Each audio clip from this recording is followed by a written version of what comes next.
Next step, let's have a go at getting the back wheel in. You've got the back wheel there, haven't you? Yep, I've got it right here. I want to hoist that up here. Right. What I'm going to do now is pivot the bike over forwards. There we go. And if you can just pop the wheel in between the swing arm and the drive shaft, and I'll lower it down to you. Now the splines on there actually engage onto a spline in the back wheel. So what we should be able to do is just hook that in. Again, this can be quite tricky if there's only one of you. And you have to do this by yourself if you have a rear wheel puncture at the side of the road. Put down a little bit more. So it's just getting that, once it's hooked on in the right place, it'll just click into place. Once you've done it a couple of times, it becomes second nature. There we go. Now that should actually fit in a little bit further. It's not quite on the splines. So if I take the weight of the bike, if you just waggle the wheel a little bit, it should push in towards me. And nearly. Yeah, that's the one. That's perfect. Right, I've got that's it. quite safe for the moment. Next, wheel spindle. This is what holds the wheel in. And this goes all the way through the back of the bike. Now, there's a couple of different spacers on there, and it's quite important that the spacers go in the right order. So what we've done is carefully taken them off and kept them in the sequence they came out.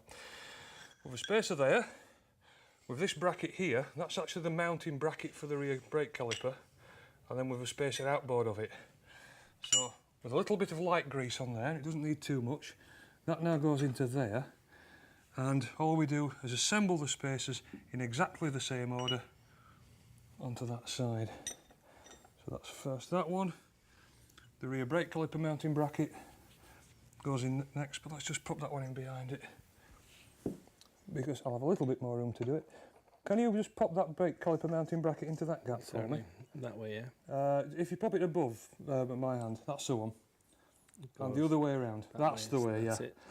It's all part of this big jigsaw puzzle of figuring out how it was first assembled. That's it, and that should now just slide through. And with the rubber mallet, would you like to tap that all the way through? Certainly.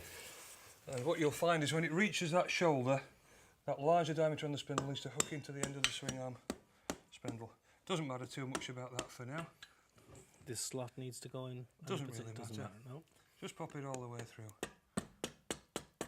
Brilliant. And there we go. And big washer, big nut on the other side, and that holds the wheel on. Now we've still got to mount up the rear brake assembly. So for the time being, I'm not going to tighten this up. We'll put all that on first, and then we'll bolt it all up solid.